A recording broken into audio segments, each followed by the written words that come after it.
여러분 혹시 귀신의 존재 믿고 계신가요? 저는 개인적으로 귀신의 존재를 믿는 편인데, 만약 귀신을 믿거나 믿지는 않아도 무서워하신다면 여러분은 어떤 귀신을 가장 무서워하시나요? 자, 오늘은 처녀 귀신과 총각 귀신에 대해서 알아볼 텐데요. 처녀 귀신과 총각 귀신은 어쩌다가 존재하게 되고 우리들에게 알려지게 된 걸까요? 자, 결혼을 못하고 죽은 여자 귀신은 본래 말명 또는 손말명, 송각시 등으로 불렸다고 합니다. 푸르헤친 검은 긴 생머리에 하얀 소복을 입은 귀신을 처녀 귀신이라 부르는데, 아시아권의 중 특히 한국에서 옛 공포, 영화 또는 드라마, 동화 등의 단골 소재로 자주 나올 만큼 대부분 원한을 가지고 있고 사람들을 괴롭히는 존재로 나타나 있죠. 자, 그런데 사실 소복의 붉은 피, 늘어뜨린 긴 생머리를 한 귀신은요, 본래 일본 영화에 영향이 있었다고 합니다. 원래 한국 옛 이야기에서는 전해 내려오는 처녀 귀신 모습과는 확연히 다르다고 하는데요. 일본 영화의 그런 영향을 받았기 전에도 한국의 처녀 귀신은 물론 존재는 했지만, 본래 한국에서 처녀 귀신은 용모가 단정하고 사람과 구별하기가 쉽지 않다고 전해져 있어요. 자, 처녀 귀신 등장으로 유명한 고전 소설인, 여러분들 이거 2003년도에 영화로도 나왔었는데 그런 내용을 다루긴 했지만 많이 확연히 우리가 알고 있는 내용과는 다른 영화였죠. 자, 그런데 이게 고전 소설인 장화홍련전에서 전래동화로 개작되지 않은 원전을 찾아보게 되면요, 홍련이 부사 앞에 나타난 모습은요, 노계 홍상으로 단정한 일미인이 조용히 들어와 절하고 라고 명시되어 있다고 합니다. 그러니까 실제로 원전에서 장화는요, 귀신으로 나타나지 않는다는 거죠. 그러니까 귀신으로 절대 나타나지 않는다는 모습이었던 거예요. 그래서 사또가 네가 사람이냐? 귀신이냐? 바른대로 고하거라! 를 괜히 입에 달고 있었던 게 아니었다는 거죠. 자, 하나 궁금한 게, 결혼 후 죽은 귀신, 이 결혼 후에 죽은 귀신은 또 뭐라고 불렸을까요? 유부녀 귀신? 자, 결혼 후에 죽은 귀신, 여성 귀신은요, 뭐 딱히 뭐라고 칭하진 않았대요. 그렇게 여성 귀신이 되었을 때는 처녀 귀신이라는 단어에서 처녀라는 단어를 제외하고 귀신이라고만 불렸다고 합니다. 자, 그렇다면 처녀 귀신은 왜 처녀 귀신이라고 불렸을까요? 옛부터 전해져 내려오는 이야기를 전해 듣다 보니 처녀 귀신이 가장 무서운 존재라고 일단 알려져 있어요. 뭐 지금은 다양하게 뭐 할머니 귀신, 뭐 여고생 귀신, 애기 귀신 되게 다양하긴 하지만 확실히 예전과는 좀 다르긴 한데, 여튼 그 이유는요, 예로부터 혼기가 찬 처녀가 혼례도 치르지 못하고 죽으면 그 원이 굉장히 매우 깊다고 생각했고, 그 한은 죽어서 귀신이 되어서도 나타날 만큼 특별히 강한 혼으로 여겼기 때문이라고 합니다. 그러니까 결혼도 못 해보고 너무 일찍 죽어 그만큼 한이 쌓여 있는 그런 여성을 칭했던 거죠. 자, 또 처녀 귀신에게 그 빙의를 당하게 되면요, 강한 원념을 가지거나 결혼을 못한다는 속설도 있었어요. 그러니까 귀신이 빙의가 되면은 너도 나처럼 결혼하지 마. 너는 왜 결혼해? 해서 그 사람도 결혼을 못하게 막아버린다는 거죠. 자, 왜 우리 속담 중에 이런 게 있죠. 여자가 한을 품으면 5,6월에도 서리가 내린다. 자, 이런 속담이 있는데 그만큼 처녀 귀신에 대한 두려움이 컸던 걸까요? 옛날에는요, 처녀가 죽으면 송각시가 될 것을 두려워해서 남성의 성기를 강조한 집 인형을 만들어 놓고 그 처녀 귀신, 그 이제 처녀의 그 관 속에 넣어주거나 남자 옷을 입혀 거꾸로 묶기도 했다고 합니다. 자, 그리고 하나같이 가시나무를 관 주변에 넣어 묻었다고 하는데요.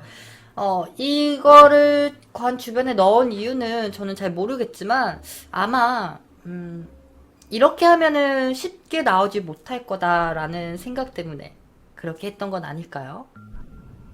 자, 그런데 우리나라에서, 처녀귀신 하면, 물론 총각귀신도 당연히 있겠죠. 총각귀신은 처녀귀신과 마찬가지로 결혼을 못하고 죽은 남성을 총각귀신 또는 몽달귀신, 돌연귀신, 심지어 삼태귀신이라고 부르기도 했다고 합니다. 이름이 참 많아요.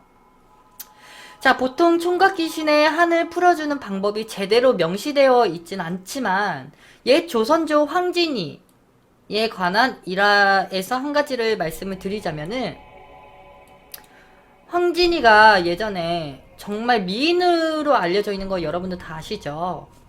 네, 근데 황진이가 기생이 되기 전 그녀의 미모에 반해 혼자 상석병을 앓다 죽은 총각의 상여가 이상하게 황진이 집 앞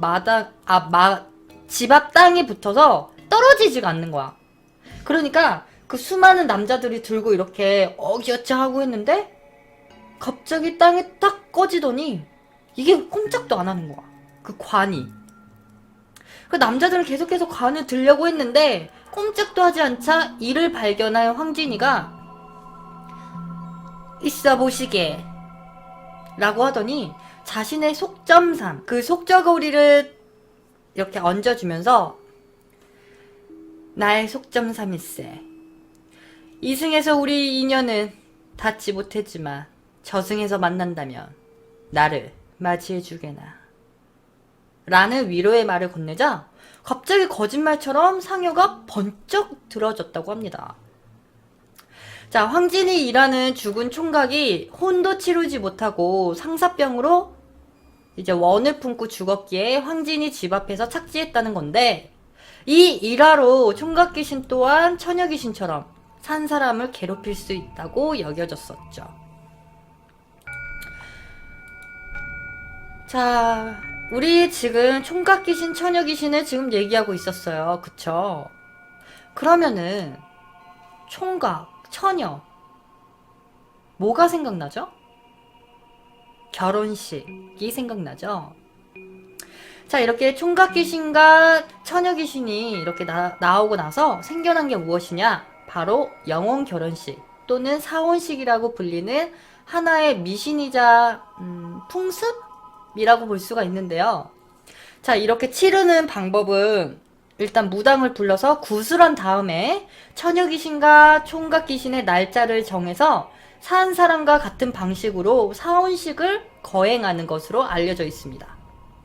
자, 먼저 서로의 궁합을 먼저 본 다음에 혼례를 치를 날을 잡은 뒤 귀신끼리 혼을 시키는데 이때 무당은 한지 종이로 허수아비 인형을 만들고 남자와 여자에게 각기 옷을 입힌 뒤에 서로 맞절을 시키고 구슬하는 방식으로 혼례를 치렀다고 해요.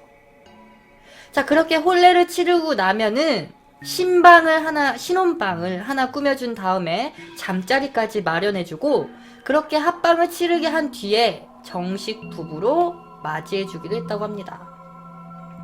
자, 현 사회에서는 강요가 예전보다 확실히 덜하지만 옛날에는 결혼하는 게 너무 당연하다는 듯이 여겨졌던 이유 때문일까요?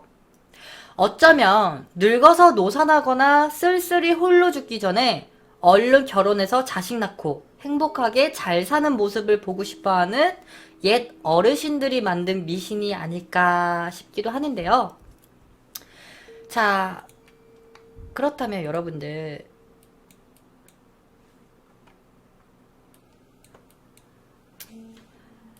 지금은 전 세계적으로 귀신을 보면 무서운 사람들이 굉장히 많아졌어요. 뭐 그렇긴 한데 예전에 한 TV쇼에서 서양인들과 동양인들을 비교해서 실험을 한 게 있었는데요. 자, 과연 서양인들도 귀신을 무서워할까? 라는 주제로 실험을 하게 됐습니다. 자, 처녀 귀신으로 분장한 사람을 숲속에 이렇게 걸어가게. 그런데 이 사람들은 체험을 하는 사람들은 아무것도 모르고 이 숲에 우리밖에 없다라고 알고 있는 거야. 그러면은 소복을 입고 막 귀신이 이렇게 막 지나가면은 막 저기서 막 지나가면 뭐야 이러잖아. 근데 우리 어때? 동양 사람들은 귀신 이러고 막 도망가기 바쁜데 서양 사람들은 이제 외국인 사람들은 그런 거를 보고 별 반응이 없었다고 해요. 어쩌면은 동양 사람들에게는 이게 너무 익숙해져서 그게 귀신이라고 느꼈지만 서양 사람들에게 인터뷰를 한 결과 미국 같은 경우에는요 귀신보다는 살인마, 사이코패스 같은 이런 현실적인 존재를 더 무서워했다고 합니다. 자, 또 한 가지 에피소드를 더 말씀드리자면요. 레스토랑에서 웨이트리스 일을 하는 남성이 한 손님에게 내 다리 내놔! 라고 했는데 이 손님의 반응이 이랬대요. 아니, 손님한테 감히 뭘 내놓으라고 하는 거야? 어? 너 레스토랑에서 이게 무슨 짓이야? 어? 너 지금 나랑 지금 장난하자는 건 뭐야? 이러면서 윽박을 질렀다는 재밌는 일화도 있었죠. 자, 예전에는 어쩜 그냥 동양권에서만 공포의 대상이 될 수 있었던 이 귀신이라는 존재가 어쩌면 지금 전 세계적으로 공포의 대상이 된 것 같은데요. 이거는 어쩜 그만큼 동양의 문화가 전 세계적으로 퍼지고 있다라고 생각할 수가 있겠죠. 자, 여러분들은 귀신의 존재를 정말 믿지 않으신가요? 저는요, 귀신의 존재를 믿고 있는데, 지금 네 다리 밑에 누구야?